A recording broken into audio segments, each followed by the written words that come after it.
Hello students, मैं प्रयाग एक बार फिर से स्वागत है आप सभी का अपने चैनल टारगेट सेमेस्टर पर। आज हमारी ये राजनीति विज्ञान की छठी क्लास होने वाली है, जिसमें हम बात करेंगे राजनीति विज्ञान का आधुनिक दृष्टिकोण, जिस दृष्टिकोण के आधार पर हम उत्तर व्यवहारवाद का अध्ययन करने वाले हैं। ठीक है, इसके पहले हमने व्यवहारवाद का अध्ययन किया था और उसके पहले हमने परंपरागत दृष्टिकोण का अध्ययन किया था। दृष्टिकोण दो प्रकार के थे, परंपरागत, आधुनिक। आधुनिक में आपको दो दृष्टिकोण नज़र आएंगे, एक व्यवहारवाद, और व्यवहारवाद के ही जो यहाँ पर विद्वान थे उन्होंने ही उत्तर व्यवहारवाद को जन्म दिया। तो पहले हमें अगर परंपरागत दृष्टिकोण और परंपरागत दृष्टिकोण के बाद व्यवहारवाद का अध्ययन नहीं किया है तो ये जो कॉन्सेप्ट है हमारा उत्तर व्यवहारवाद, ये समझ में नहीं आने वाला है फिलहाल। ठीक है, तो हम बात करेंगे पहले परंपरागत दृष्टिकोण की। ये हमने एक ग्राफ टाइप का बना दिया है, एक चार्ट टाइप का, सॉरी, जिसमें आपको चीज़ें समझ में आएंगी। अब यहाँ पर पहली चीज़ तो आपको समझना है, मैंने देखे लगाया कि परंपरागत दृष्टिकोण प्लस व्यवहारवाद, इन दोनों को मिलाकर के व्यवहारवाद का जन्म हुआ, उत्तर व्यवहारवाद का जन्म हुआ।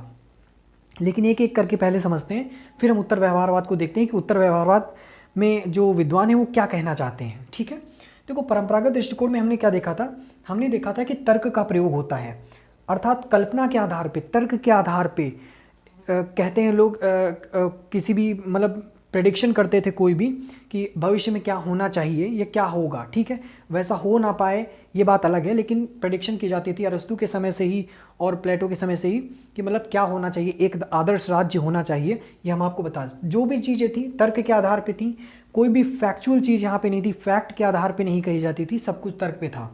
मूल्यों का महत्व था, मतलब नैतिकता के यहाँ पर मूल्य थे एक प्रकार से, कि जैसे राज्य को ऐसा होना चाहिए या राज्य या फिर व्यक्ति को ऐसा होना चाहिए जहाँ पर लग जाए, यानी कि कल्पना की जा रही है और मूल्यों का यहाँ पर महत्व है। ठीक है, क्योंकि किसी को आदर्श मानकर ये काम किया जाए, मतलब उसको ऐसा होना चाहिए। ठीक है, जैसे हमें बताएं, हमारे पेरेंट्स हमसे कहें कि देखो वो उतना अच्छा लड़का है, तुम्हें भी उसी तरह होना चाहिए। तो ये चीज़ें यहाँ पर आई थी और इनको ध्यान में रखते हुए समाधान यहाँ पर जो थे वो किए जाते थे। ठीक है, और इनके समाधानों के आधार पर ही, पहले तर्क के आधार पर और मूल्यों के आधार पर ही समाधान चीज़ों का किया जाता था। लेकिन जब व्यवहारवाद आया, हमने बात की थी, अगर ये दोनों वीडियो देखेंगे तो आपको चीज़ें समझ में आ जाएंगी अच्छे से। जब व्यवहारवाद आया तो व्यवहारवाद में हमने क्या देखा कि यहाँ पर पहले समस्याओं का स्वरूप समझा गया कि आखिर समस्याएं क्या हैं, क्योंकि द्वितीय विश्व युद्ध आ गया था।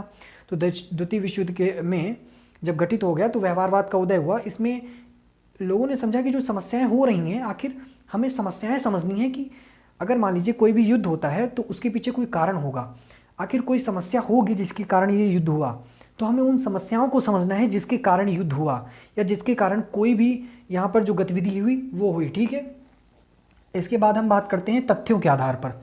तो इन समस्याओं का स्वरूप कैसे समझा जाएगा, ये जो समस्याएं हैं इनका जो स्वरूप है ये तथ्यों के आधार पर समझा जाएगा कि आखिर फैक्ट्स आप इकट्ठा करो और देखो कि समस्या क्या है। ठीक है, फिर इसके बाद वर्तमान स्वरूप का अध्ययन, फिर उसके वर्तमान स्वरूप का अध्ययन किया जाएगा। तो ये जो तरीका था इन लोगों का कि पहले समस्याएं का स्वरूप देखो, क्योंकि समस्याओं के माध्यम से ही कोई भी घटना घटित हुई है। फिर आप तथ्यों को देखो, क्योंकि समस्याएं तभी पता चलेंगी जब हम फैक्ट्स इकट्ठा करेंगे कि प्रॉब्लम क्या है। ठीक है, अब आप डॉक्टर के पास जाओगे, बताओगे तभी तो, जब आपको बताओगे फैक्ट्स देना मतलब डॉक्टर को कि आप बताओगे मुझे उल्टी आ रही है या फिर दर्द हो रहा है, कुछ भी बताओगे आप अपनी प्रॉब्लम की, शरीर में दर्द हो रहा है, ये सारी चीज़ें फैक्ट्स के रूप में होंगी। डॉक्टर तब आपको कहेंगे कि ये बीमारी है, तभी तो आपकी समस्या पता चलेगी। उसी प्रकार तो फिर वर्तमान स्वरूप इनका अध्ययन किया जाता था।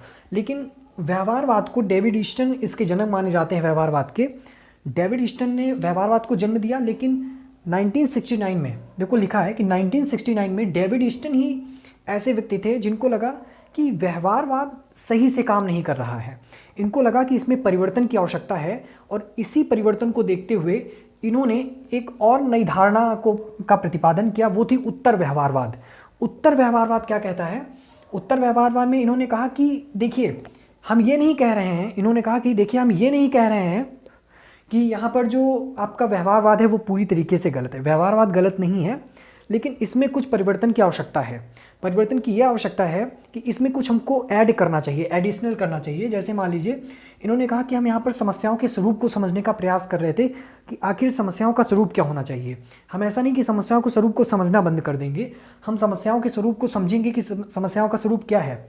लेकिन इन्होंने कहा कि समस्याओं का अध्ययन हम तब करेंगे, हम यहाँ पे जो वैज्ञानिक आधार पे, आपको पता है कि व्यवहारवाद पूरी तरीके से वैज्ञानिकता पर आधारित था। यहाँ पर आप देखेंगे आनुभविक लक्षण भी थे और यहाँ पर आप ऐतिहासिक लक्षण भी कुछ मिल जाएंगे। तो वैज्ञानिक और ऐतिहासिक आनुभविक जितनी भी चीज़ें थी, इनके अध्ययन के स्वरूप के रूप में यहाँ पर सिर्फ समस्याओं का स्वरूप निर्धारित किया जाता था। ठीक है, तो इन्होंने कहा कि हम व्यवहारवाद को अलग नहीं कर रहे हैं, व्यवहारवाद से हट के उत्तर व्यवहारवाद नहीं बना रहे हैं, व्यवहारवाद में कुछ और जोड़ रहे हैं जिससे कि उत्तर व्यवहारवाद का यहाँ पर निर्माण हो जाएगा। ठीक है, तो इन्होंने क्या किया फिर कि उत्तर व्यवहारवाद में इन्होंने कहा कि पहले हम समस्याओं का स्वरूप करते थे अध्ययन, लेकिन हम समस्याओं के स्वरूप को तो अध्ययन करेंगे, लेकिन अब हम समस्याएं जो हैं उनका हल भी हमें ढूंढना है। मतलब इन्होंने कहा कि पूरी तरीके से हम अपने जो साइंटिफिक जो मेथड है, साइंटिफिक मेथोडोलॉजी है, इसको हम सिर्फ समस्याओं को ढूंढने में नहीं लगाएंगे कि समस्याएं क्या हैं, समस्याएं पता करने में नहीं लगाएंगे, इनके सॉल्यूशन को भी देखेंगे। मैंने आपसे कहा आप डॉक्टर के पास गए, डॉक्टर से आपने बताया कि क्या क्या प्रॉब्लम है, सारी प्रॉब्लम बता करके डॉक्टर ने आपको ये बताया कि आपको ये बीमारी है, यानी आपको ये समस्या है। अब डॉक्टर ने समस्या तो पता लगा ली, लेकिन अब डॉक्टर का भी कर्तव्य है कि उस समस्या का इलाज करें। तो इन्होंने कहा कि हम समस्याओं पर इतनी कहते नहीं कि ये आप जाकर जांच करा लो, ये जांच करा लो, जांच से पता तो चल गई समस्या क्या है, लेकिन उन जांच के माध्यम से आपको सॉल्यूशन भी चाहिए, आपको बीमारी का हल भी चाहिए, बीमारी को जड़ से ख़त्म भी करना है। तो इसी के आधार पर इन्होंने कहा कि उत्तर व्यवहारवाद का जो विचार होगा वो समस्या का हल पर आधारित होगा कि हमें समस्याओं का हल भी करना है। ठीक है, हमें सिर्फ जांच कराकर गट्ठर बनाकर जितने भी कागज़ होंगे उनको नहीं रखना है कि हमने सीटी स्कैन करा लिया, हमने अपना एक्सरे करवा लिया, लेकिन हमें समस्या पता चली तो हमें उसकी दवाई करानी चाहिए, उसका इलाज भी करना चाहिए, उसका हल भी निकलना चाहिए और बीमारी को ख़त्म भी करना चाहिए। यही प्रकार था कि हमें सिर्फ समस्याओं को इकट्ठा नहीं करना है कि समस्याओं को स्वरूप क्या है उसको पता करना है, बल्कि उनका सॉल्यूशन भी चाहिए। इन्होंने एक बात कही कि ये जो व्यवहारवाद था ये वैज्ञानिकता पर आधारित था, लेकिन ये जो उत्तर व्यवहार है ये वैज्ञानिकता पे पूरी तरह आधारित नहीं है। वैज्ञानिकता भी होगी, लेकिन साथ ही साथ उन मूल्यों का व्यवहारवाद ने खंडन किया था, पूरी तरीके से तो नहीं किया था, लेकिन किया था, उनको भी इन लोगों ने, यानी कि जो उत्तर व्यवहारवाद ने, इन्होंने जोड़ लिया। इसी वजह से मैंने लिखा है कि परंपरागत और व्यवहारवाद दोनों के स्वरूप को मिलाकर के उत्तर व्यवहारवाद का जन्म हुआ। ये पूरी तरह व्यवहारवाद की तरह वैज्ञानिक नहीं है, यहाँ पर मूल्यों का भी समावेश है। मूल्यों के आधार पर भी यहाँ पर चीज़ों को देखा जाएगा, दर्शन के आधार पर भी चीज़ों को देखा जाएगा, उनके स्वरूप को निर्धारित किया जाएगा और निर्धारित करके जो समस्याएं होंगी उनका हल किया जाएगा। एक प्रकार से आप समझ सकते हैं कि परंपरागत जो दृष्टिकोण था उसका अपना दृष्टिकोण था। आप समझ सकते हैं कि व्यवहारवाद का अपना दृष्टिकोण था, जो ये था ये दर्शन पर आधारित था कि भविष्य में क्या चीज़ें होनी चाहिए। व्यवहारवाद वैज्ञानिकता पर आधारित था, लेकिन उत्तर व्यवहारवाद ने क्या किया कि यहाँ पर परंपरागत दृष्टिकोण को भी थोड़ा सा भाग लिया और व्यवहारवाद का भी लिया और उनको मिला करके समस्या का हल ढूंढने पर बल दिया। और उत्तर व्यवहारवाद के जितने भी दार्शनिक थे, दार्शनिक आप कह लीजिए विद्वान थे, उनके माध्यम से डेविड ईस्टन इसमें प्रमुख था, क्योंकि डेविड ईस्टन ने ही, और व्यवहारवादी एक चीज़ ध्यान रखनी है कि जो व्यवहारवाद के जनक थे वही उत्तर व्यवहारवाद में आए। उन्होंने व्यवहारवाद को नकारा ही नहीं, उन्होंने व्यवहारवाद के स्वरूप को बदल दिया और उसको बदल करके उसको उत्तर व्यवहारवाद में ले गए। ठीक है, तो ये प्रक्रिया थी। आई होप कि इस जो चार्ट में हमने आप लोगों को समझाया है बहुत अच्छे से समझ में आया होगा। हमने परंपरागत दृष्टिकोण पे वीडियो बना दी, हमने व्यवहारवाद पे बना दी, हमने उत्तर व्यवहारवाद पे आज बना दी। तो उत्तर व्यवहारवाद हमने यहाँ पर क्यों लिखा व्यवहारवाद परंपरागत दृष्टिकोण, क्योंकि अगर आपको उत्तर व्यवहारवाद समझना है तो आप परंपरागत और व्यवहारवाद को अलग नहीं कर सकते हो, आपको ये भी समझना होगा, तभी आपको उत्तर व्यवहारवाद यहाँ पर समझ में आएगा। तो आई होप कि जितनी भी चीज़ थी मैंने बहुत ही कम समय में चीज़ों को समझाने की कोशिश की। उत्तर व्यवहारवाद, ठीक है, इससे पहले और भी वीडियोस बनी हैं, वो भी आप देख सकते हैं, जो परंपरागत पे है, उत्तर व्यवहारवाद पे। अगर डिटेल में देखना चाहते हैं लिंक आपको इसका डिस्क्रिप्शन बॉक्स में मिल जाएगा, वरना प्लेलिस्ट भी आपको यहाँ पर मिल जाएगी, इसी लिंक डिस्क्रिप्शन बॉक्स में। तो ये चीज़ उत्तर व्यवहारवाद की मेन थी। ध्यान रखनी है एक चीज़ और कि ये चीज़ बहुत इंपॉर्टेंट है कि व्यवहारवाद से हटकर के उत्तर व्यवहारवाद नहीं था, बल्कि व्यवहारवाद का ही स्वरूप उत्तर व्यवहार था, जो कि परिवर्तित रूप था, जो कि एक रिफॉर्म रूप था। कहते नहीं कि सुधार हो गया, तो व्यवहारवाद में सुधार होकर उत्तर व्यवहारवाद बना।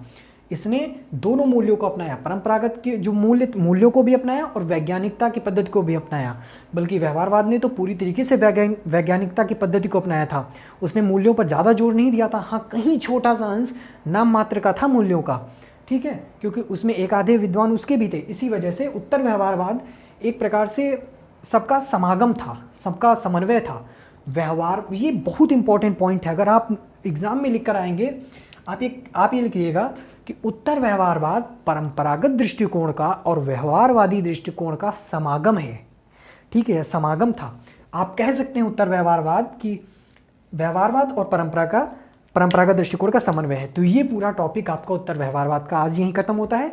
बहुत ही कम शब्दों में, आपको ऐसी वीडियो कहीं नहीं मिलेगी जो इतनी ईजीएस्ट वे में इतनी जल्दी आपको समझाया गया हो कि उत्तर व्यवहारवाद क्या है। हमारा उद्देश्य यही है आपको समझाना कि उत्तर व्यवहारवाद या कोई भी टॉपिक हो उसको क्लियर करना कि है क्या, उसके पीछे रीज़न क्या होता है। इसके बाद आपको जब अंडरस्टैंडिंग हो जाएगी तो चीज़ें आपके पास अगर बुक भी होगी तो अच्छे से समझकर पढ़कर उसे समझ सकते हैं, ठीक है। और बाकी बस समझाना हमारा यहाँ पर उद्देश्य था। आई होप कि पूरी अच्छे तरीके से क्लियर हो गया होगा। आपको कोई डाउट है किसी प्रकार का तो कमेंट करके जो बताइएगा, हम उसको सॉल्यूशन करने की पूरी कोशिश करेंगे, सॉल्व करने की, ठीक है। तो आज के लिए फिलहाल इतना ही। हमारे साथ जुड़ने के लिए आप सभी का बहुत बहुत धन्यवाद। मिलते हैं नेक्स्ट वीडियो में।